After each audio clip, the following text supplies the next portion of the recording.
Apeville! What's going on, you apesters out there? This is the Apester Show, and of course, I am your host, the Apester himself, obviously. Trying to think of a proper intro here for the Apester Show, but I'll get it. I promise you I'll get it. I think that just about sums it up right there. I just got to get used to it. I'm so used to saying wrestling with the Apester, but if you don't know, I did change the name of the podcast. Go ahead and check out why I did that. A couple episodes ago, I made it very clear I wanted to change it to the Apester Show. It was actually one of the original names that I came up with. So, first of all, sorry if I sound very what's the word I'm looking for? Very stuffed up, a little stuffed up. Past couple days I've been a little sick, so I'm feeling much better though. I did actually take a nap before making this podcast because, man, after watching the Elimination Chamber pay-per-view, I had such a throbbing headache. Took 2 Tylenol and I took my ass to bed and I took a nice nap and I just woke up and I feel great. I feel fantastic. So for the record, I did not watch Elimination Chamber at 5 o'clock in the morning. I ended up watching it. Actual recording is higher quality. I don't know what that means, but if you don't know right now, I'm using Riverside right now to record this because apparently they're getting rid of the editing and making podcast episodes with the app, the Spotify for Podcasters app. I don't freaking know. I really don't know. So yeah, I am trying some new things here. I don't know. I might even use OBS to record this podcast if it makes it easier for me, but just experimenting different ways so I could do it to get it uploaded and all that good stuff. So but then again, for me to get it on YouTube, I have to upload it here and then download the episode and then convert it to a video footage. So, but I'll figure it out, I'm sure. But it's one of the main reasons why I got a mic too. But anyway, yeah, I am here to review the Elimination Chamber podcast or the Elimination Chamber premium live event. First of all, I need to talk about the kickoff because one of the guys on there predicted Logan Paul to win the men's Elimination Chamber match. Who in God's name actually thinks that Logan Paul was actually going to win that? No. My prediction, I pretty much, everybody that won tonight's matches, I predicted every single one of them, and I was correct. I was absolutely correct. And I swear to God, I was not kidding when I said that. I have the predictions up right, or the results right here. Of course, I'm using CBS.com, sports.com here, just to read off of here. I'm going to try not to freaking read it exactly word for word that they wrote, how they wrote it here. But pretty much it was a good show. It was a great show. Not as good as I thought it was going to be, but it was a good show nonetheless. But basically we have to talk about the kickoff show first because there was a match on there. Before we get to that match, I want to run down the matches that were on the card. I'm just trying to find here the matches so I can just run it down for you real quick. So let's see if I can find some way to find it here. I should have had this prepared, but I did not. I literally just woke up and came straight in here.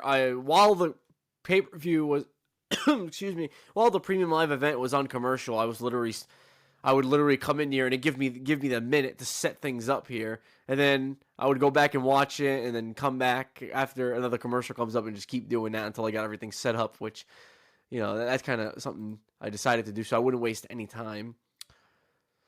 So basically the matches were. I see if I actually I think I remember off the top of my head. So let me see if I can go ahead and name it right now. No, oops, I did not mean to exit out of that. I am using my computer right now to go through all this, so please go ahead and make fun of me for this because I'm doing a very bad job here. I'm sorry. I should have had all this set up. Oh my God. Where is it? Oh my goodness. I gotta go back. Okay, I accidentally exited out of the wrong thing. I'm sorry. Okay, so I'm just gonna tell you guys exactly the matches here. It's not in front of me right now, but I do remember because there was only 4 matches on the card. There was the Kabuki Warriors versus Indy Hartwell and what was her name? Shit. I'm not doing a good job here today. I'm so sorry. Kabuki Warriors versus Candice LeRae and Indy Hartwell. That was one of the matches. I'll be talking about that match in just a second. Of course, the men's elimination chamber match, or the women's. Actually, let's start with the women's elimination chamber match because I have it right in front of me here. It was Tiffany Stratton, Raquel Rodriguez, Naomi, Liv Morgan, Becky Lynch, and Bianca Belair. That was the women's match. There was the men's elimination chamber match. Drew McIntyre, Randy Orton, Bobby Lashley, LA Knight, Kevin Owens, and Logan Paul. Of course, there was Nia Jax versus Rhea Ripley. Rhea Bloody Ripley, of course, in her hometown, in her home country, for the Women's World Heavyweight Championship. And finally, there is a Grayson Waller effect with special guests on the show, Seth Rollins and Cody Rhodes. And they had a major announcement, and I will get into that in just a minute.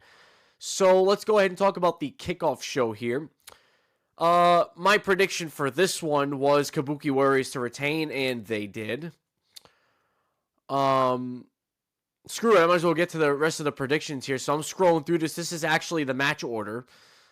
So the next match after that was the the women's elimination chamber match. I predicted Becky Lynch to win it, and she did. The Judgment Day. I forget this. Did I forget this match? Hang on, I think I forgot this match. There was another match here. The Judgment Days. Damian Priest and Finn Balor versus Pete Dunne and Tyler Bate. They are now called the New Catch Republic. I predicted the Judgment Day for the tag team titles. I predicted Judgment Day retain, and they did. The Grayson Waller effect, I can't really predict anything on that because I didn't really know what was going to happen. I actually thought The Rock was going to come out and beat the shit out of him, but or Roman Reigns or something, maybe an impromptu match between these guys in the ring. I'm not sure, but nowhere near was I right with that one. But that does not count toward my predictions because the matches are the only ones that count for the predictions. So anyway, the men's elimination chamber match, I predicted Drew McIntyre, in which he did win it. And finally, Rhea Ripley versus Nia Jax. I predicted Rhea Ripley to retain, and she did. So those were my predictions. Obviously, I don't make a podcast talking about predictions because there's no need to. There's really no need to do that because I can just predict it fucking 2 minutes right here. I can just tell you my prediction. But so we start off with the kickoff show. Of course, LA Knight was in there at one point. He was having an interview with Byron Saxton. And I believe there's another interview with Byron Saxton. I don't remember with who, but of course we've seen superstars arriving to Perth, Australia. By the way, this event was in Perth, Australia. It had a start time of 6 p.m. in Australia, 5 a.m. Eastern start time in America, and 2 a.m. Start time in the Pacific, of course, like Los Angeles area. You guys had to wake up at 2 in the morning or stayed up all night to watch this. Of course, us here in the East Coast, we had to wake up at 5 in the morning to watch this. In my case, when I woke up in the morning, I woke up around 10 o'clock this morning. It was already done. So I basically had breakfast and I started watching it. I did not pull my phone out at all. I didn't even look at it. Didn't go on Facebook. Didn't do anything. I left my phone on the table the way it was when I woke up. And I just ate breakfast and I turned on Peacock and I watched it up until the end. And then at that point, I went on my phone, checked my messages that I had gotten throughout the night and the morning, of course. Took some Tylenols and took a nap, and here I am making this podcast. So did not expect to make this podcast this late or this later than I thought, but it's 6:35 here on a Saturday, I guess you could say night because it is dark outside. So it's technically a Saturday night. Just making sure I'm still recording here with this Riverside website or whatever, because I'm gonna have to get used to using this apparently. So all right, so I'm sorry I'm all over the place this episode, but man, what a crazy past couple weeks, pretty much since this whole We Want Cody stuff. The Rock comes out on SmackDown with this awesome shirt, this like golden shirt with the glasses. He comes out and and he says, "Oh, 11,000 people, trailer park trash people, and all this stuff," and told the fatty down in the front row to shut the fuck up because he'll slap the herpes off him and all this other good stuff. Man, Rock is officially a heel. I am all for this, honestly. I did not expect them to take this turn, but they did, and I am so excited to see what's next with this whole bloodline stuff. And there is somewhat, we do know somewhat of some news after watching the Elimination Chamber, and I will get into that later on. So, first of all, finally, we are almost at WrestleMania. It is 42 nights away. Can't wait for this. And number two, here we go. Finally, we're going to be reviewing the Elimination Chamber. So here we go. We start off with the kickoff show. There was a match on there. It was for the WWE Women's Tag Team Championships. The Kabuki Warriors, of course, the champions, the current champions, and still the champions, Asuka and Kairi Sane, versus Candice LeRae and Indy Hartwell. This was the kickoff match. So I'm just gonna read through this a little bit here. The challengers being Candice and Indy got off to a good start. Now, before I read into this, Indy Hartwell is Australia's own. The challenge got off to a good start with both Hartwell and LeRae taking the fight to Asuka and Sane. That didn't last long before LeRae found herself isolated with her partner. After a long build to the hot tag, LeRae finally tagged in Hartwell, who quickly ran through offense on the champs. The challengers picked up a few near falls before Sane intervened as Hartwell was helping LeRae walking the top rope. Putting both challengers down, Sane then delivered the elbow drop to LeRae to score the pinfall. Hartwell was obviously the hometown favorite in this one, but did not have the big moment. I think they did, actually. I actually think they did, because Kabuki Warriors celebrated their win, whatever, and then they walked off, and then the music stopped, and the crowd was going nuts for Indy Hartwell and Candice LeRae. More specifically, Indy Hartwell, because it was her hometown, her home country. She lost in her home country. I thought it was a cool match to start off the event, and I call this the start of the event because it's the kickoff, and I think that counts. Don't know why this match was on a kickoff, to be honest with you. Maybe it was because of time constraints or something, even though there was only 4 matches on the card in total. 3 on the overall card, but this should have been on the actual show. I mean, I don't know. I just don't believe in the kickoff show. I just don't. And hopefully, speaking of that, hopefully at WrestleMania we do not get a 2-hour kickoff show. For the love of God, I hate the 2-hour kickoff shows. They're horrible. Like, dude, what? How do you even have content to talk about? Like, I just don't get it. I don't get it. 2-hour kickoff show, and that's for each That's for each night, by the way. That's each night. So that's night 1, 2-hour kickoff, and then night 2, 2-hour kick. Like, you don't need that much time to talk about night 1's WrestleMania. I mean, you can bring up night 2 a little bit here and there, but like the main focus is like night 1. I'm just using night 1 as an example.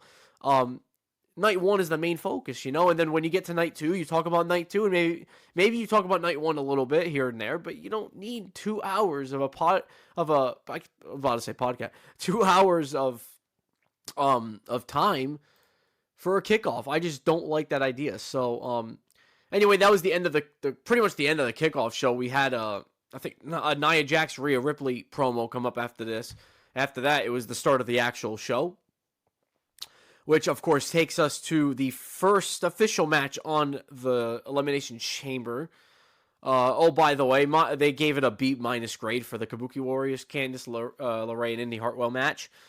I thought it was cool. You know, I think it was just one of those matches. You know, so Indy Hartwell, you know, she's just in front of her homeland, just having a match. You know, I thought it was a cool match. It wasn't anything crazy, nothing over the top, nothing really of mention to, you know, mention. nothing really that great to mention on here, apart from Indy Hartwell being in her home country, and I guess you could say the hot tag, but it felt like a normal tag match you'd see on Monday Night Raw, honestly, so it wasn't anything too crazy. So, okay, now I take you to the first match of the night officially. It was the Women's Elimination Chamber match, contesting with Becky Lynch, Bianca Belair, Liv Morgan, Tiffany Stratton, Naomi, and Raquel Rodriguez. And let me tell you, Tiffany Stratton was awesome in this match. It was actually a lot better than I thought. Inside the pods were Tiffany Stratton, Bianca Belair, Liv Morgan, and Raquel Rodriguez. And the other two women in the ring to start was Becky Lynch and Naomi was inside the pod, and it was Bianca Belair and Becky Lynch that started the match, right? Was it? No, hang on a second. It might have been, who was it? This is why I look at these notes here. Okay, Lynch and Naomi started the match off. Yeah, so Becky Lynch and Naomi were in the ring. They started the match. They were the first two competitors in the match, and the other four were Bianca Belair, Raquel Rodriguez, Liv Morgan, and of course you cannot forget the greatest of all time, Tiffany Stratton. I'm kidding, she's not the greatest of all time, but yeah. But yeah, Tiffany Stratton really impressed me in this match. I mean, she went to the top of the pod at one point in the match and jumped on top of everybody.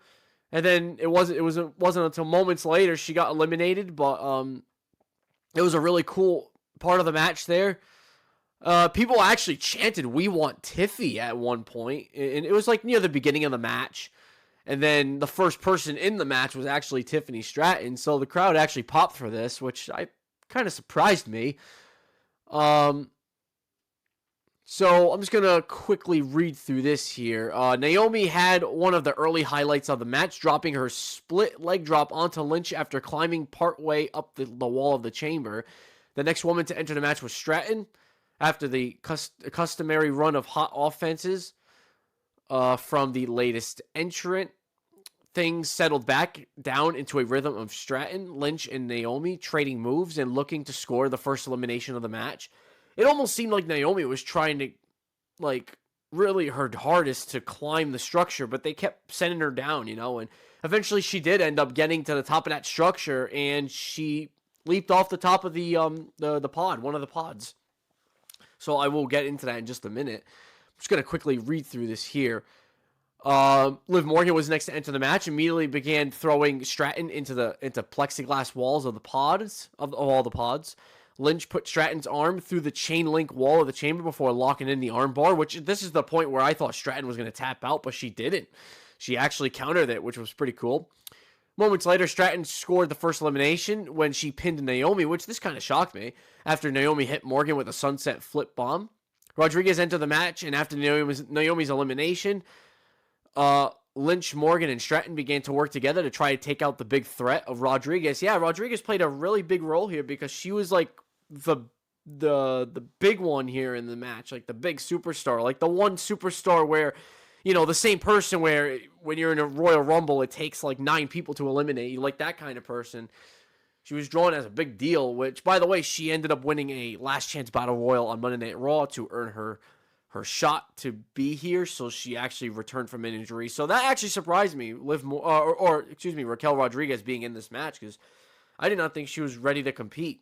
And she did pretty damn good in this match. So I'm just reading off of this again. Once Belair entered the match, the big moves ramped up with much more action on top of the pod. Stratton hit a diving swanton from the top of the pod onto Lynch, which is what I was talking about before, which was a really cool spot. Rodriguez and Belair, hang on, I lost track here. Stratton was the next woman eliminated when Morgan hit a flatliner from the second rope. Rodriguez was out shortly after, following a Belair KOD. Belair then took over the match for a stretch, tossing Morgan and Lynch around. Morgan stole a pin on Belair after Lynch countered a KOD, but Morgan turned around into a manhandle slam by Lynch to end the match. By the way, this was a very abrupt ending. It came very quick. It was a very quick, very, very quick thing here. It was literally, but I was going to say it was Belair KODing someone, but hang on. I'm just reading through. I'm sorry. I'm just like reading through this. But basically, freaking Morgan stole the pinfall from Bianca Belair, pinned her clean. Well, I wouldn't say clean, actually. It was more of a most devastating move in all of sports entertainment, the surprise roll-up. And then Becky Lynch immediately hitting the manhandle slam to pin Liv Morgan, which that happened. By the way, all that happened within the stretch of, I'm going to say 10, 15 seconds. Actually, I would say 10 seconds. All that happened within 10 seconds. 2 people were eliminated immediately, which left Becky Lynch standing by herself. Of course, Becky Lynch, the winner of this match. She is now going to face Rhea Ripley, or in this moment in time when it was airing, either Rhea Ripley or Nia Jax. We did not know yet because we did not see that match yet. So at this point in the paper of the premium live event, it was a mystery who she was going to be facing. And spoiler alert, it's Rhea Ripley, obviously, because why the fuck would Nia Jax be the one to win this match, especially when we're in Rhea Ripley's home country? Why on earth would we give Nia Jax? I mean, that would be a huge steal. Either way, it would have been a good match, like Becky Lynch versus Rhea Ripley, or Becky Lynch versus Nia Jax. Either way, it would have been 2 good matches, and at the end of the day, Becky would have won the damn thing anyway. So, yeah. So, Becky Lynch wins the match, last pinning Liv Morgan. They gave it a B+ grade. I would probably give it a B, actually, because it was actually a pretty damn good match. I would probably go as far as to say, match of the night, perhaps. I would maybe say that, or maybe the men's elimination chamber match was the match of the night. It was either one of those 2 matches. Not 100% sure on that one, honestly. My opinion, we had some great matches here. All the matches were great. I just thought the only match I did not really like that well was the women's tag team titles match. I thought that's something that could have been shown on Monday Night Raw. That was just one of those matches. It was just there, like it kind of overshadowed the other matches, the other 3 matches. But yeah, that's the women's chamber match. Becky Lynch wins. She's now going after Rhea Ripley at WrestleMania for the Women's World Heavyweight Championship, and hopefully Becky Lynch wins that because that will be a big moment for Becky at WrestleMania yet again. Because, excuse me, Becky Lynch. This is not the first time she wins a title at WrestleMania, so this should be a big moment for her. I would not mind if Rhea Ripley retains at Mania as well, because Rhea Ripley has been an unstoppable World Heavyweight Champion. That would be really cool as well. But to me, it's a win-win either way, no matter which one of them wins at WrestleMania. I predict Becky Lynch is going to win that. If Rhea Ripley retains, all power to her. I love seeing her as world champion. Not exactly sure how long she's been a world champion. I'm pretty sure it's definitely not a year. I mean, she's been definitely holding it a little less than that, but yeah, it was a good match. I give it a B grade. And the last match, by the way, the kickoff show match, I probably give that maybe like a C. I mean, I don't know. They gave it a B-. Okay, maybe not a C. That's a little too low. I probably give it like a B- or something. They gave it a B-. I think I'll just stick with the B-. Screw it. So this takes us to our next match here. It is the undisputed WWE Tag Team Championship match. Of course, the current champions, the Judgment Days, Damian Priest and Finn Balor, taking on Pete Dunne and Tyler Bate. Their new tag team name is called the New Catch Republic. I'm pretty mixed on that name. A lot of people are making fun of that name. I'm not sure how they came up with it, but I guess they explained it a little bit on the pay-per-view, and I still don't understand why they came up with that name. But anyway, so Judgment Day, Pete Dunne and Tyler Bate come out first, obviously, and then Judgment Day comes out second. They rated this match an A-. I thought it was a really great match. I would probably agree with that rating. I would give it an A- as well. But first, let's see what happened in the match. Maybe ask yourself, what happened in the match? All right, well, I'm about to read that right now. So, ready? Here we go. Bate and Dunne came out fast, taking the fight right to the champions with blistering offense. Balor had to survive the blitz before Priest finally got a blind tag to enter the match and immediately started to punish Bate. Priest and Balor with some cheap shots from Dominic Mysterio at ringside, which, by the way, before I continue reading this, the announcer was doing the whole, the following contest is a tag team match. And when he was about to say, and the champions, when he was about to say Damian Priest and Finn Balor, Dominic Mysterio took the freaking mic, and he from him, and he was like, "Oh, all rise for the Judgment Day," this and that, and the crowd was just booing the shit out of him, which I thought it was so cool, so awesome. I love when Dominic Mysterio grabs the mic immediately, everybody starts booing him. I don't know how piped in those freaking boos are, To be quite honest with you, I'm not sure, but it's really bad. If it's not piped in, it's very bad. I don't think I've ever heard so much booing in my life. I don't think I've ever heard it ever that much booing. But yeah, it was really bad. But at one point in the match, he ended up getting kicked out because I believe it was Tyler Bate that was going for. No, it might have been Pete Dunne. It was either one of the two, obviously. They were going for the pin. They had went for this finishing move, and I'm pretty sure I'll read that in a second. But they went for this move, and they went for the pinfall over Finn Balor, and Dominic Mysterio grabbed his foot and put it under the bottom rope, and the referee, of course, when she was counting, she saw that the foot was under the rope. She stopped the count. Tyler Bate, or Pete, I'm pretty sure it was Tyler Bate, that had said, hey, he put his foot under the rope, and the referee was like, you did that? Oh, yeah, you did that? Get the hell out of here. And the crowd went crazy. Dominic Mysterio got kicked out of the arena. He got kicked out of the match. So officially, it is now a 2v2. There is nobody beside the Judgment Day. It's just Damian Priest, Finn Balor by themselves. I thought it was a cool moment. I'm pretty sure I'll read that in just a second, but I thought I would just throw that out there. It was a really cool moment in this match. I loved it. Oh my God. I love when a referee just... They're sitting there like, oh yeah, you know what I'm going to do? You know what I'm going to do? And the crowd's just like, oh, do it. And the referee says, get the hell out of here. And the crowd goes insane. I freaking love when they do that. And they did it with Dominic Mysterio, and I loved it so much. Thought I'd throw that out there before I continue reading. I'm sorry. So here we go, back to where I left off here. Quote. Here we go. Shit.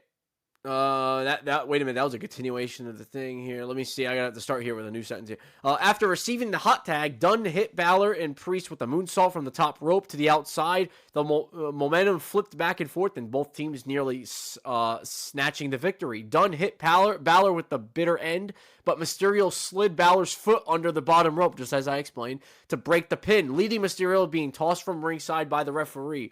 The challengers again nearly had the match won after double Tyler driver on Balor, only for Priest to break the pin, to break up the pinfall. The action continued to swing back and forth until Balor finally landed a coup de grace to score the win. This was a fantastic tag team match, as they said here. They gave it an A- grade. I thought I can honestly agree with that. It was a really cool match. I loved seeing it. These competitors put their all in this match. My prediction, of course, obviously, was Judgment Day retaining the titles, and they did, and it looks like this is probably going to set up a Judgment Day versus Awesome Truth, which would be Miz and R-Truth, for the tag team titles at WrestleMania, which I think they're going to win it. I think R-Truth and The Miz win the tag team titles. I would love to see that. That would be so cool to see them not only come back for the first time in many years, but we finally get to see new tag team champions. So cool, isn't it? So, yeah, and at some point in the match, they didn't even mention this, but man, the Bruiserweight Pete Dunne, he is insane. He absolutely nearly broke Finn Balor's fingers off the bone. Like, there was even a very graphic scene when the match was over, and Finn Balor was just holding his hand because he was in so much pain. And his hand's like bleeding, and you can see his finger, like he couldn't even move it. Like it was like so bad. Like it just looked so painful. Because Pete Dunne, he is good with the fingers, man. Dude, I don't know what it is about him, but they call him the Bruiser for a reason. And he is one of the greatest bruiser superstars that we have on the roster. He is absolutely fantastic at what he does. I absolutely love Pete Dunne. And thank God they changed his name, by the way. I don't know if I mentioned this in my last podcast or if it was between the time that I didn't make the podcast and now that they changed his name, but finally they changed his name back to Pete Dunne. Thank God.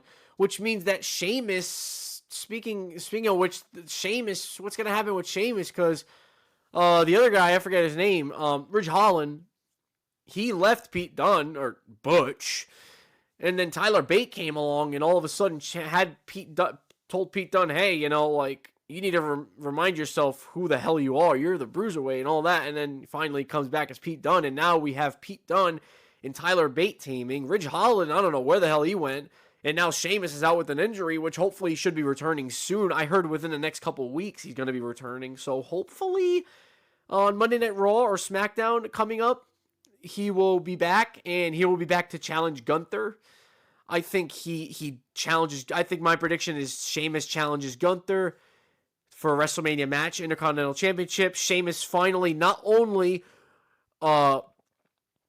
wins against Gunther at WrestleMania, but he also is, for the first time in his career, he wins the Intercontinental Championship, and on top of that, it's his first time doing it, and on top of that, it'll make him officially a Grand Slam champion, and I can't wait to see that. That's my prediction for that one. Sheamus beats Gunther at WrestleMania for the Intercontinental Championship, becoming, of course, a Grand Slam champion, and I just cracked my finger just now. I hope you didn't hear that. I'm sorry. So, anyway, this Tyler Bate, Pete Dunne versus Judgment Day match. Of course, Judgment Day retains. They gave it an A- grade. I think I agree with them on that. It was a great match. And of course, it takes us to our next, next match or next segment, which is the Grayson Waller effect. Of course, starring Cody Rhodes and Seth Rollins. Basically, Austin Theory was out there to kick things off here. He got the crowd riled up on him, man. And it does tie into the end of this, and I'll get to it in just a second, which I'm not sure what the hell WWE are trying to do here, but I will get to it in just a minute. So basically, he introduced the Grayson Waller, like, ladies and gentlemen, Australia's own Grayson Waller. Grayson Waller comes out, now, mind you, the night before on SmackDown, which obviously was a pre-taped episode, Paul Heyman came up to Grayson Waller and said, hey, the Tribal Chief would like to speak with you. And so he goes into his locker room, and Roman Reigns said, this is something I'm going to tell you, and it has to stay between the two of us. And then the camera cut out, and that was it. I have no idea what they said. I have no idea what the conversation was between the two. Nobody does, to be honest with you. But I'm pretty sure it was to try and put over Roman Reigns and The Rock.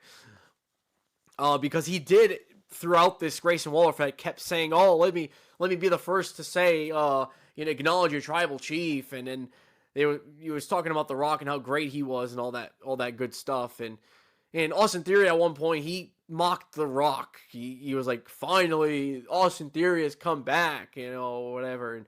And mind you, in the background, Grayson Waller is just not happy with this. Like, he's just not happy with Austin Theory. I'll get into my prediction what's going to happen to these two in a second, but I'm going to go ahead and read this through. It's not that much to read here, but basically, Grayson Waller introduced Seth Rollins first to come out. So Seth Rollins came out. He did his entrance. Everybody went crazy for it. Whoa, you know the deal, right? After that, they introduced Cody Rhodes. Huge pop from the crowd. This crowd was awesome throughout the night, by the way. Cody Rhodes comes out, of course. Cody Rhodes does the whole, so, Perth, what do you want to talk about? And, of course, I think Austin Theory cuts him off. But I'm going to go ahead and read this out, and I will give you my thoughts after. But here we go. So, the biggest news coming out of this segment was Rollins saying he was just days away from being medically cleared to compete, and Rhodes saying he wanted to go one-on-one with The Rock anytime, any place. Rollins told Rhodes that he would have his back whenever that match takes place because nothing involving the bloodline is ever one-on-one. The segment ended with Rollins and Rhodes taking out Austin Theory. Now, mind you, okay, so that's the end of the reading. Now, this is me speaking now. Mind you, when they were attacking Austin Theory, Grayson Waller said, screw it, I'll let it happen. And then Grayson Waller was literally leaning on the ropes watching this happen as Cody Rhodes attacked Austin Theory, and then Seth Rollins hit Austin Theory with a stomp. Which means, yes, that is right, Seth Rollins in the next couple days is medically cleared, which that actually shocked me. I did not expect this, because I didn't know what was going to happen on the Grayson Waller effect here. I had no idea. I didn't know what was going to happen. I knew they were going to be on there. I thought maybe they were going to announce some kind of match with the tag match with Seth and Cody versus Rock and Roman, and that we pretty much did here with Cody versus The Rock. That kind of surprised me how he wanted it one-on-one. And at one point in the promo, Cody Rhodes was going to talk about, he basically goes, oh, you may be asking yourself, why did I win the Rumble, back out of the WrestleMania match just to put myself back in. And he was going to explain it until Grayson Waller interrupted, but which I feel like that's just going to be a mystery throughout the weeks coming up, finding out like why Cody Rhodes won the Rumble just to give it to The Rock and then just to change his mind and main event WrestleMania anyway. So that whole shift between winning the Rumble and giving it to The Rock, that part is just so confusing. Even right now, we still don't know why the hell he did that. And WWE, I guess, was pointing towards just forgetting about it, but looks like slowly but surely they are pushing their way towards explaining the reason why they did this. So, but yeah, my prediction here, obviously we eventually get the tag match, I think at WrestleMania night 1, which to me doesn't make any sense. I don't know. I just don't. So now we're going to see, put it into perspective, right? We're going to see Seth Rollins in 2 matches. We're going to see Cody Rhodes in 2 matches. And we're going to see Roman Reigns in 2 matches if we do this tag match. Because think about it. Drew McIntyre won the Chamber later on in the night. Like, he's going to face Seth Rollins. Cody's going after Roman.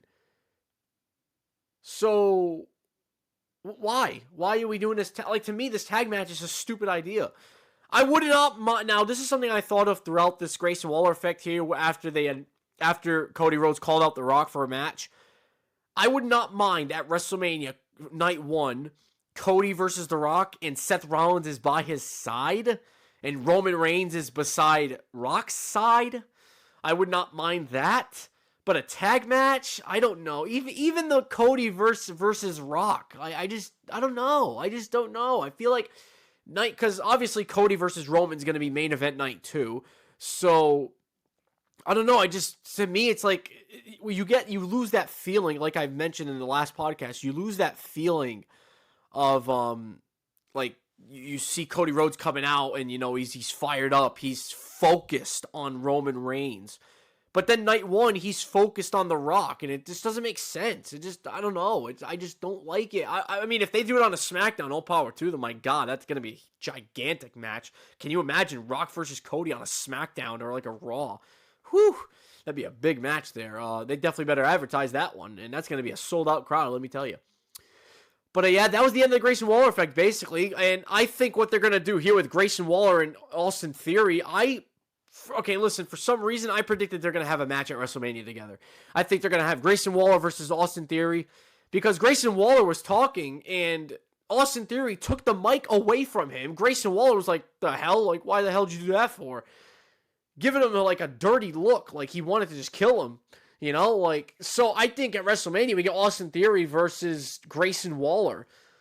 Honest to God, that's literally my prediction. And I know it sounds crazy, but so be it. But they did not give this a grade of any sort. I mean, if I had to grade this, really, I'd probably give it an A. I mean, this was pretty cool. This pretty good. I wouldn't say A. I thought maybe pushing it a little too much. It wasn't that great. I would probably say maybe. Well, actually, just because of the news that Cody called out The Rock for a match, I would probably give it a B. Maybe an A-. Only because he called out The Rock. Only because of that. I would give that a A-. I would probably say. That was pretty cool. It was a good moment, in Australia for Grayson Waller. It was cool to see it. Takes us to our second to last match here. So, of course, it is the men's Elimination Chamber match. The winner of this goes on to face Seth freaking Rollins at WrestleMania for the World Heavyweight Championship. So it is Drew McIntyre, Randy Orton, Bobby Lashley, LA Knight, Kevin Owens, and Logan Paul. And, of course, number 1 to come out, of course, the first person to come out and get put into a pod was Kevin Owens. And, my God, Kevin Owens was fired up in this match. He was just going crazy. I thought he was going to give himself a heart attack.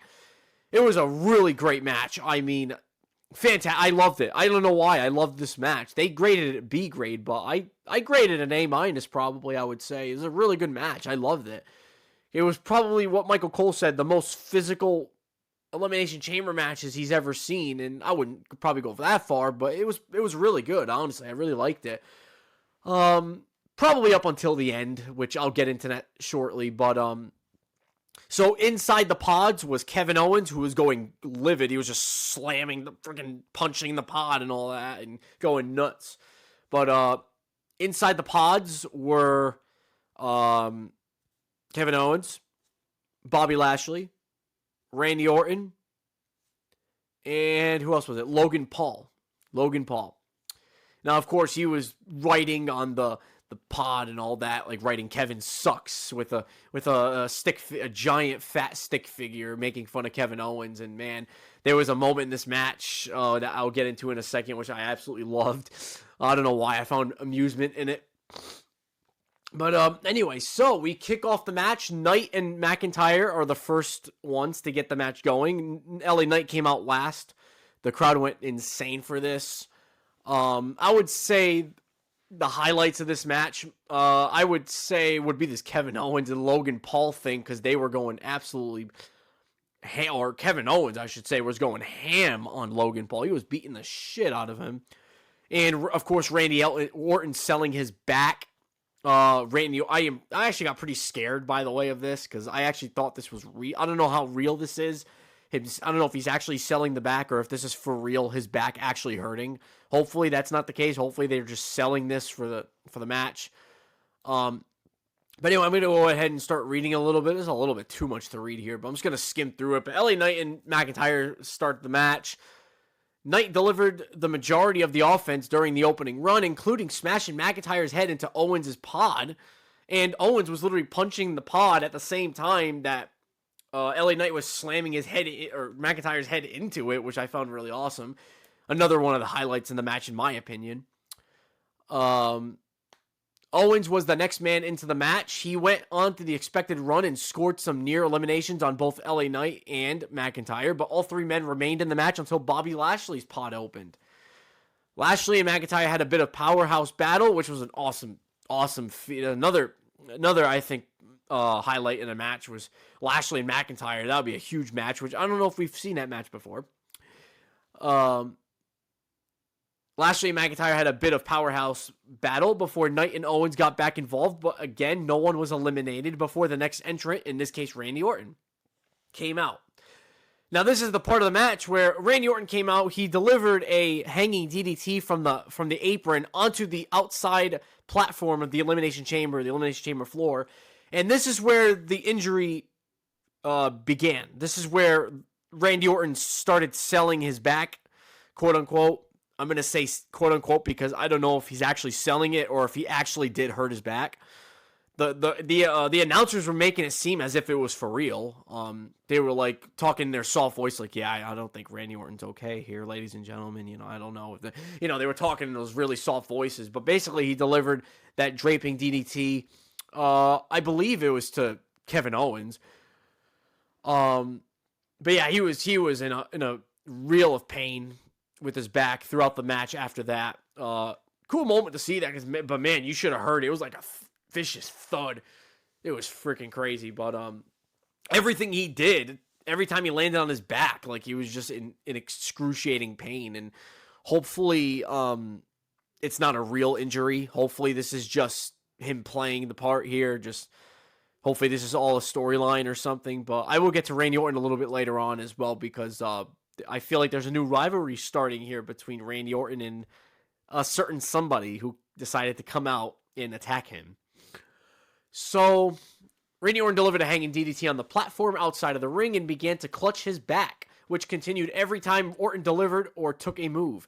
When Paul entered as the final participant, now this is where I thought was Orton was waiting outside of his pod to immediately attack. It was not Orton, it was actually Kevin Owens waiting outside of his pod. I don't know why they said Randy Orton. It was one of the highlights of the match for me, which was one of the funny moments in the match. The timer was going down for the last participant to come in, which in this case was Logan Paul. And outside of his door was Kevin Owens just sitting there waiting for him to come out. And of course the buzzer went out, the Royal Rumble buzzer went out, and his door opened and Kevin Owens immediately locked himself in with Logan Paul inside of his pod and just started beating the crap out of him. Threw him into the pod. He did all these things, and then he took him out of the pod. He just freaking beat the shit out of him, and I thought this was so awesome. I love this kind of Kevin Owens. I love this riled, fired up Kevin Owens. I love it so much. Like, he was going absolutely insane in this match. I loved it. He was the superstar of the match, for sure, in my opinion. So, yeah, I don't know why they said Orton was waiting outside. I'm almost positive that this is not correct. It was Kevin Owens. Lashley eventually delivered a spear to Logan Paul through the pod, through one of the pods. It was Randy Orton's pod. Now, mind you, during the entrances, Bobby Lashley was inside of his pod, and Randy, now this doesn't really, concern the match or anything like that. I mean, this is just, I thought I'd just throw this out there, but Randy Orton was making his entrance, Bobby Lashley was in his pod, and Randy Orton climbed on top of Bobby Lashley's pod, and he did his, Randy Orton did his signature pose, like he does a bump on the top rope, like he does with his entrance or whatever, with his arms up in the air. Of course, Bobby Lashley looking up at him because he was standing above him, of course. And when LA Knight came out, he did the same thing. He stood on top of Randy Orton's pod, and LA Knight did the whole LA Knight, yeah, on top of the pod, which I found that pretty cool. So I thought I'd just throw that out there. I thought it was another highlight, and that wasn't even the match started yet. That was just them making their entrances. But anyway, back to reading this. I thought I would just throw that out there. I thought it was pretty cool to see that. The crowd went crazy for this. Lashley eventually delivered a spear to Logan Paul through one of the pods, which was actually Randy Orton's pod at one point, but rest in peace, Randy Orton's Elimination Chamber pod, because that thing got mangled. Moments later, McIntyre hit Lashley with a Claymore kick to score the first elimination of the match. And by the way, Lashley had a injured elbow thanks to Karrion Kross on SmackDown the night before. He injured his elbow, and he came into the match, of course, with his elbow all wrapped up and to sell it, of course. And obviously, SmackDown was pre-recorded because, obviously, how the hell are you going to be on SmackDown and then not even 24 hours later, like, you show up to Australia. Like, obviously, showing up to Australia from America, it's like a 30-hour trip. I don't know how long exactly it takes, but it's a long trip, guys. It's a long trip. And something I did notice too was they had the last show before, so they had SmackDown in LA, which is pretty close to Australia. And now coming out of Australia, they're going to be on Monday Night Raw. They're going to be in LA again, I believe, in Los Angeles, or they're going to be in California. So I don't know if they did that just to give the superstars a little ease, because obviously going from Australia, let's say you want to go from Australia to Florida, that's going to take much longer to get there. So versus going from Australia to LA, it's much quicker. So I don't know if that's something I don't know if that's why they did that. Like, they're going back to California again. I don't know. It's just something I noticed. Anyway, McIntyre hit Lashley with a Claymore kick. He scored the first elimination, eliminating Lashley. Lashley, of course, had the referees escorting him out because he was injured, his elbow injury. Throughout the match, of course, obviously, everybody was down at this point, and Randy Orton was selling the back. Freaking Bobby Lashley had freaking elbow injuries, and this was just a great match at this point. I just loved it. I don't know why. I love this match so much, but Knight delivered a BFT, blunt force trauma, to Orton and then to McIntyre, but as he attempted to score the pin, AJ Styles ran into the chamber and hit LA Knight with a chair before delivering a Styles clash onto that same chair. This allowed McIntyre to reach over and pin LA Knight, which meant he was eliminated. After delivering a few stunners, Owens was caught by an RKO for the elimination, and that eliminated Kevin Owens, of course, and man, Kevin Owens, of course, was the highlight of this match. I'm sorry, he really was. He did a great job here. He was just going freaking nuts. He was going bananas, man. He was just like that crazy Kevin Owens when Kevin Owens and Sami Zayn used to team up not that long ago, before the draft, and he was just that crazy Kevin Owens. He was just going nuts, yeah, I'm going freaking crazy. I love that Kevin Owens. I absolutely do. Logan Paul pulled out the brass knuckles but couldn't use them before Orton flew in with an RKO for yet another elimination. That was awesome. Freaking Logan Paul was pulling it out of his tights, and the crowd was booing him. And then out of goddamn nowhere, Randy Orton hit him with an RKO. It was just freaking nuts. It's funny because the camera was pointed toward Logan Paul, right? All of a sudden, Randy Orton just freaking just RKOs his way through the camera shot and RKOs the crap out of him and pins him, and it was freaking awesome. So now we are down to 2 people here. It is Randy Orton and Drew McIntyre. Number 1, I knew McIntyre was going to win it because everybody wanted him to win at this point.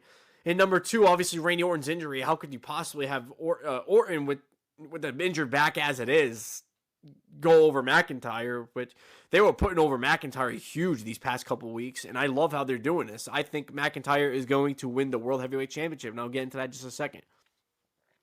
So, of course, Orton and McIntyre are the last people in the match. A spinebuster from McIntyre left Orton down, clutching his back. McIntyre set up for a Claymore, but Orton remained down. As McIntyre stood over Orton, Orton exploded with an RKO, but before which I knew that was going to happen, by the way, with an RKO, but before he could make the pin, Logan Paul ran back in the ring and blindsided him with the brass knuckles. And McIntyre took advantage of this, and he pinned Randy Orton, and that was it. The winner of the men's Elimination Chamber match, Drew freaking McIntyre, going on to WrestleMania to face Seth freaking Rollins for the World Heavyweight freaking Championship, which I predict that Drew McIntyre is going to beat Seth Rollins for the World Heavyweight Championship. There is no ifs, ands, or buts about it. He's going to beat Seth Rollins. Seth Rollins is not walking out of WrestleMania as the World Heavyweight Champion. If he does, which there's a higher chance now because he's medically clear to compete, unless Drew McIntyre starts to injure his knee again, I don't even know how the hell he's even cleared to compete again. Even though I think they were throwing hints at it because he hasn't been coming out with the brace anymore around his knee. But I'm pretty happy to hear that he's actually medically clear. I don't know if they're doing this in story. I don't know. I don't know what it is, but lately he's been coming out and he was fine to me. I mean, he looked great. And it was cool to see him do a stomp earlier in the night. So that was the first actual wrestling move I've seen him do since his last match, which I believe was with Drew McIntyre, if I'm not mistaken. I don't remember who it was with, but yeah, the result here is Drew McIntyre wins, last pinning Randy Orton. They gave it a B grade. I would give it an A-, maybe even an A, honestly. I don't know why. I just love this match. I don't know what it was about this match. I absolutely loved it. Drew McIntyre is going on to face Seth Rollins at WrestleMania. Can't wait to see it. WrestleMania is starting to take shape. But thing is, we have 2 nights of WrestleMania. What the hell kind of matches are they going to do? They're going to have to come up with a bunch of matches out of their ass. Because at this point, we pretty much have all the major championship matches. We have Bayley versus Io Sky for the women's championship. We've got, after this final match, we now have Rhea Ripley versus Becky Lynch, who won the Elimination Chamber match earlier on in the night. We got Cody versus Roman. So that's already, 3 matches there? But that's only 3 or 4 matches. And obviously, WrestleMania is 2 nights, so it's going to be interesting to see what they do here at this point. Obviously, we need to make a U.S. title match. Obviously, Gunther could be there as well. I predict Sheamus is going to come out and challenge him for the title and actually steal it from him. I think there's going to be a couple title changes at WrestleMania. Definitely, most certainly, which probably would be a record, honestly. I don't think I've ever seen this many title changes. But I don't know. I feel like WWE wouldn't do something like that where like every title match, like title changes hands every time. So I feel like somebody in there somewhere is going to retain. Hopefully not Roman Reigns, for the love of God. Please give it to Cody. Please. If they don't give it to Cody, we are going to riot.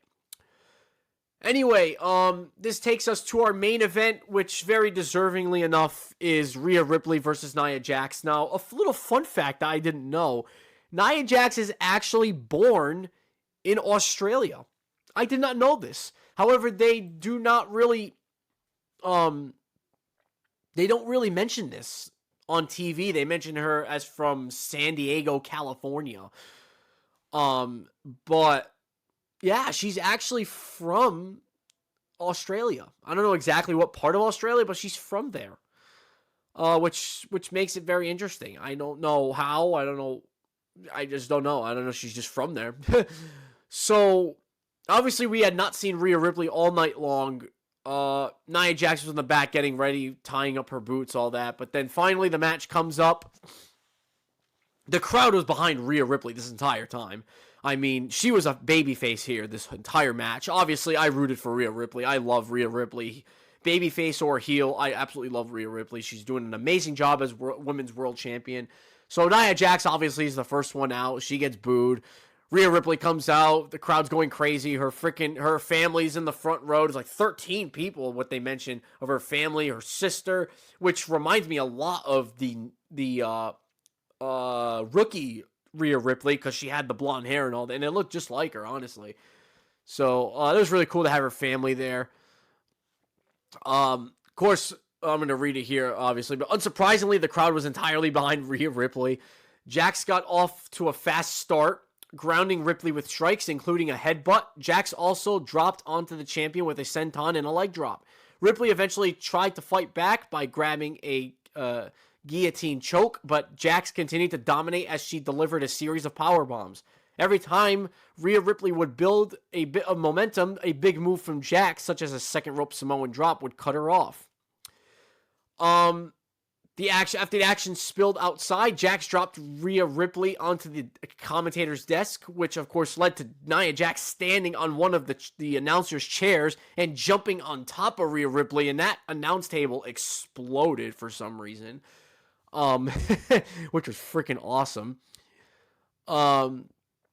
Back in the ring, Jax delivered an Annihilator, but Ripley managed to kick out. Now, this is, I think, the first time, I think, ever that anybody's kicked out of the Annihilator. Now, this is the move where Nia Jax goes to the top rope and jumps off, not the top rope, I'd say the middle rope, and jumps on top of her opponent, ass first onto her opponent, and ends the match. But Rhea Ripley kicked out of that, and the crowd went nuts for this because obviously she was the first person probably ever or in a long time to kick out of that. So Rhea Ripley kicked out. Thank God. Can you imagine the match ending like that?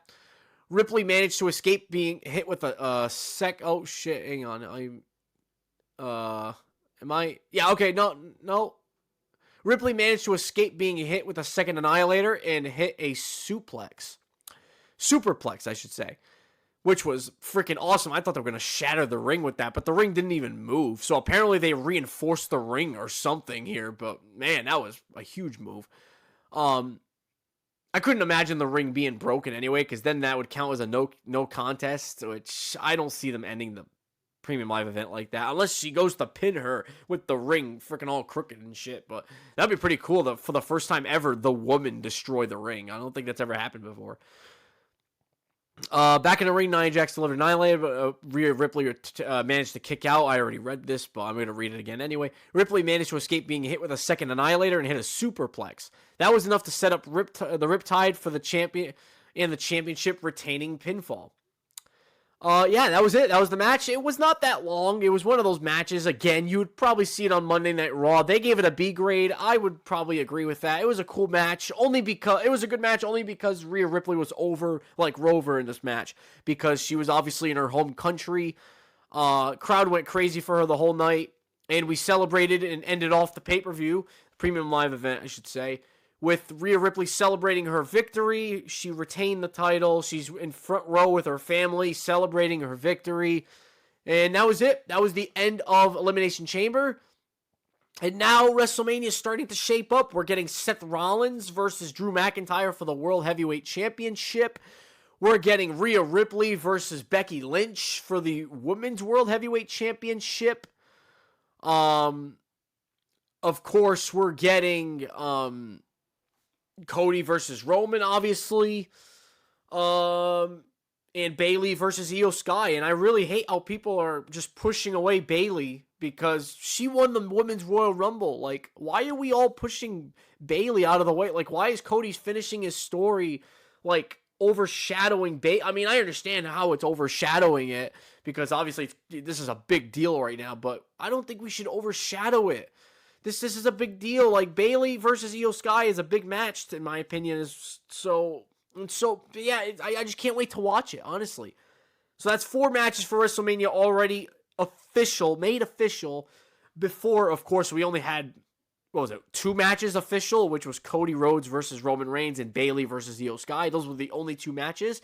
And now the 2 new matches added are Becky Lynch versus Rhea Ripley and, of course, Drew McIntyre versus Seth Rollins. And that puts an end to this review of the Elimination Chamber. Now, my predictions for these 4 matches at WrestleMania, I predict that Becky Lynch becomes the new World Heavyweight Champion, and if she does not win it, all power to her. I feel like WWE is not going to change everybody's title, meaning Becky Lynch wins the World Championship and Cody wins wins over Roman, and Sheamus beats Gunther, and LA Knight beats Logan, because that's already all new champ. I feel like WWE is not going to do that, change have the title change hands. And why on earth did I think in the Grayson Waller effect that Damian Priest was going to come out, cash in on Seth Rollins, beat him for the world title, and then take us to Drew McIntyre versus Damian Priest for the World Heavyweight Championship, and finally have Drew McIntyre in front of a live audience take the world title away from Damian Priest, which I would not mind that, by the way. I actually kind of sort of predicted that was going to happen as well, that Damian Priest was going to come out and unexpectedly cash in. I thought we were going to get something big here with that, but it was not as big as I thought it was going to be. Honestly, that would have been cool. I mean, even though it wouldn't really make much sense, but it would remind us all, hey, remember, I have the Money in the Bank. But it's now, again, Damian Priest just feels like a third wheel here, honestly. I don't know. I just don't see Damian Priest fitting in with this whole rivalry. The only other possible way that this could work is if Damian Priest cashes in at WrestleMania, making it a triple threat with Drew versus Seth and Damian Priest, and then Drew maybe pins Damian Priest, or Drew pins Seth, I wouldn't mind that. Drew pins Damian Priest, and not only that, Seth Rollins loses the title, but Seth Rollins doesn't get a pinfall loss, But I don't know. I kind of don't like that idea either. I feel like Drew should win it legitimately clean, pinning Seth Rollins. But I don't know where Damian Priest is going to fit in all this. I really don't. But my predictions for WrestleMania, Cody finishes the story. He beats Roman Reigns somehow. I feel like The Rock is going to turn on Roman Reigns, which I forgot to mention. Oh my God. On SmackDown, The Rock was introduced on SmackDown. He came out. This was not the SmackDown that just ended. It was the SmackDown before that, when The Rock came out with that gold shirt and all that freaking $900 shirt, whatever it was. And he goes, I'm going to do everything in my power to make sure that you lose at WrestleMania. And he was pointing at Roman Reigns, and Roman Reigns didn't notice this. Now, I did notice in one of the pictures that Paul Heyman and Solo Sikoa looked at him with a look on their faces like, wait a minute, this isn't right. I know they gave him that look, which I thought was interesting to me. But I think this is going to tie into the match. I feel like Rock is going to turn on Roman. I feel like this is all a setup. I feel like this whole time Cody and Rock set this up. But then it just doesn't answer the question, of Cody challenging Roman. And I don't know. Maybe this is part of the setup. Maybe this is all a setup. I don't know. I really don't know. And that's what I love about this. It's just, we don't know what's going to happen next. But my prediction, honestly, is just going to be The Rock turns on Roman at WrestleMania. I wouldn't say Rock attacks Roman Reigns at WrestleMania. I would say The Rock helps Cody by attacking Jimmy and Solo on the outside of the ring. Maybe even debuting Jacob Fatu. I think that's what's going to happen. And eventually that will lead to build up for a future match with Roman and The Rock. Maybe in Saudi Arabia, or maybe SummerSlam, or next year's WrestleMania, which would be pretty awesome. I would love to see that. The Rock is clearly slated to be scheduled for all these events, man, and I can't wait to see this. I love a heel Rock. This is awesome. I did not expect The Rock to be a heel factor in this. This was totally unexpected. They turned this whole shit show, and they turned it upside down. So Cody beats Roman at WrestleMania is my prediction. Drew McIntyre beats Seth Rollins. Of course, Damian Priest with a failed cash in. The only way this is going to work is if Damian Priest fails his cash in. And a lot of people are saying Sami Zayn's going to win the Money in the Bank. I would love to see that and finally have Sami Zayn cash in and beat Drew McIntyre. That would be awesome. I feel like we haven't had a successful cash in a long time, and we finally need to see that. Of course, with Sami Zayn, but obviously the only way this is going to work with Damian Priest is if he fails his cash in. Maybe Judgment Day gets involved, and that hopefully leads maybe to Damian Priest getting pushed away from the Judgment Day, and Damian Priest goes on his own way, merry way. He's already an overstar. I feel like they can push him a little bit, even though we have so many top stars as it is on the roster. But it would make for new rivalries, you know. Excuse me. It would leave like Damian Priest and, I don't know, one-on-one with Cody, or freaking, even though we've seen that a million times, freaking Damian Priest and freaking LA Knight. I don't know, just make some new matches, you know, we just need to make things fresh, and that's why I think, that's another reason why I think Cody Rhodes is gonna win the title, so that way he can go to SmackDown and he can have a bunch of rivalries with other people, like different people, like him and LA Knight. Him versus Randy Orton would be awesome. Him versus Andrade, or Cody Rhodes versus Andrade, and Cody and Rey. I heard Rey Mysterio was almost clear to compete as well, which is awesome to hear. Awesome news. Which I think they're going to set up with Santos Escobar versus Rey Mysterio at WrestleMania, if that's going to be the case. That's another match I think is what's going to happen at WrestleMania. But yeah, Grayson Waller versus Austin Theory. I think that's another match they're going to set up at WrestleMania, which leads to a Grayson Waller face turn, which I don't know if I'm ready for that. I don't know. I mean, you know what? I think I can dig that. A Grayson Waller as a babyface. I think I can dig that. Bayley versus Io, another great match. Bayley's obviously taking the title. Let's just throw this out there. She's taking the title from Io Sky. Okay? That's what's going to happen. She needs her WrestleMania moment. Bayley I don't think has ever won a title match at WrestleMania. I'm not 100% sure. I don't think she has. I don't think she's walked in or out of WrestleMania as a champion, so it's going to be awesome to see Bayley beat the shit out of Io Sky. And everyone's complaining about Roman Reigns not defending his title. But what about Io Sky? Like, Io Sky hardly defends her damn title. How have we not noticed that? Hello? Like, Io Sky doesn't defend her title either. Rhea Ripley does a good job defending her title, and so does Gunther. He does a great job defending his title, and it was really sad not to see Gunther in Australia, but of course there was some visa issues, I guess, so he's not really allowed to step outside of America, which is really sad to see, but hey, he defends his title regularly, so it's not really a problem. I feel like Io Sky should have defended tonight, honestly, but it didn't happen. It is what it is, whatever. I did not wake up at 5 a.m. Let me know if you woke up at 5 a.m. to watch this. But this is going to end this podcast off here. Thank you so much for tuning in. Did I forget to give you my prediction at WrestleMania for Rhea versus Becky? Oh, yeah, well, I predicted Becky Lynch was going to win it. Because I knew I got thrown off guard when I was talking about the whole WWE not changing every title off of everybody, because I don't think I've ever seen that before, like a new champion like 5 times within one night. I don't know, maybe the first time WWE's gonna be doing it. I don't know. I think it's time for them to finally push away from the whole, I've been holding the title for this long, I'm the longest reigning champion, this and that, blah blah blah, this, that, and the other. I think it's time for them to finally push away from that. But yeah, again, that ends off this premium live event review.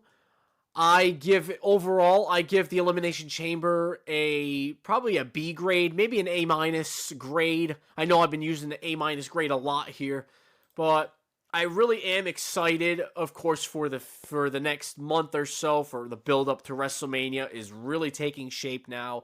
Can't wait to tune in on Raw and SmackDown. I have not been this invested in professional wrestling pretty much since I first started watching it, honestly. I have not been this into it ever since then.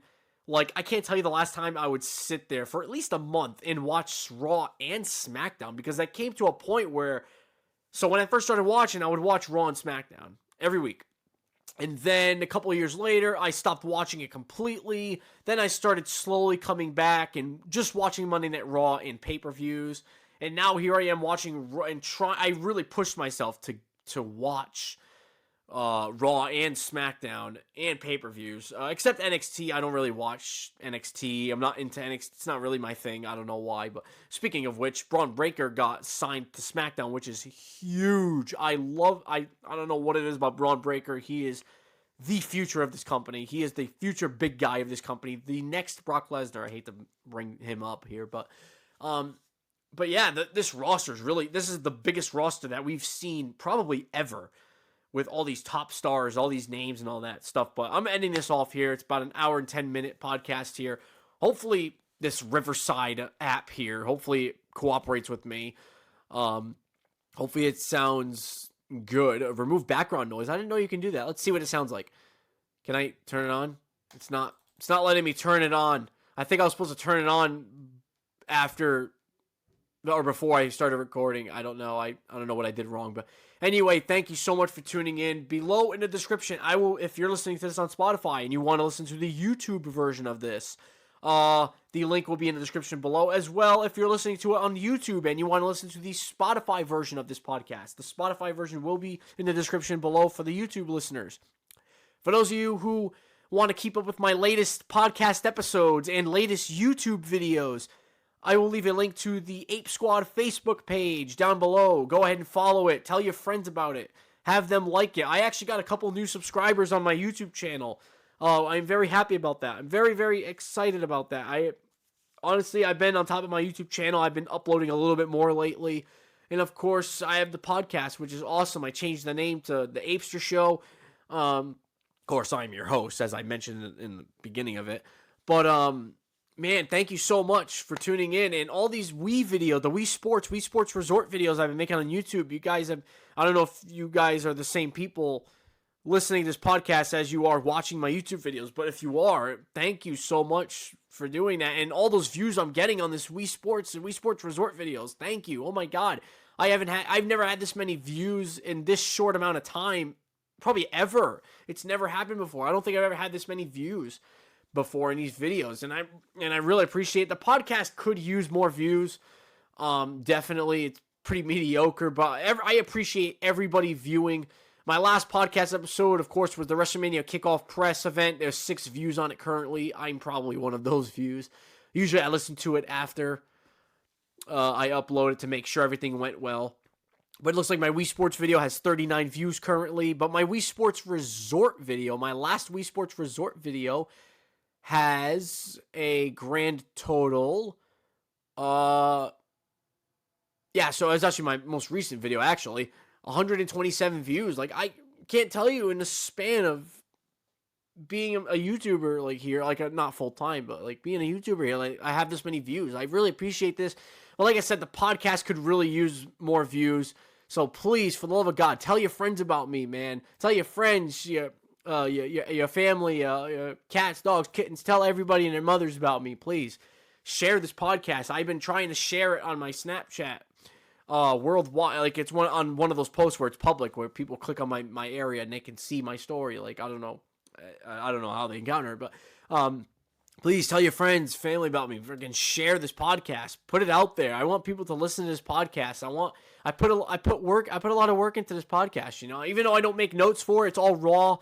Just shit coming out of my mouth, even though I should have notes written down. I have been thinking about it, but I just use CBS Sports here, and I credit them for it, for making the notes for me, and I just read it out to you and see what they thought about it. Obviously, you also get a little bit of dialogue on me, like my opinion on the matches as well. But please, tell your friends about me. Tell everybody about me. Share this podcast. Share the Facebook page. That's where I post latest podcast episodes and latest YouTube videos. They all go on that page. It's all in one page. It's all in one Apester page, if you will. If you're wondering how I came up with the name, I have an episode talking about that. The first episode and the last episode talking about changing the name of the podcast to the Apester Show, which I'm pretty solidified on that name. But please, go ahead, tell your friends, tell everybody about me, share the podcast. Again, if you're listening to this on Spotify and you need the YouTube version, or maybe a friend doesn't have Spotify and they need the YouTube version, send them the YouTube version, because I will have it in the link below in the description. On the Spotify version, it'll take you to the YouTube version of my podcast, and vice versa. If you listen to it on YouTube, your friend doesn't have YouTube for some reason. Everybody has YouTube, but for some reason your friend doesn't have YouTube, or they want to listen to it on the Spotify version. The Spotify version will be below, and I just can't thank you guys enough so much. Even though it's only between an average of like 10 views that I get every episode, not even 10 views. I appreciate every single one of you tuning in, all 6 of you, all 12 of you, all 10 of you listening to my podcast. Thank you so much for that. Even though it's not a lot of views, it's something to me. It's better than nothing. I would rather make this podcast and have 1 view than make this podcast and have no views. Thank you so much. At least somebody is listening to this. You know what I'm saying? Like, I'm not doing this for nothing. At least somebody is enjoying this.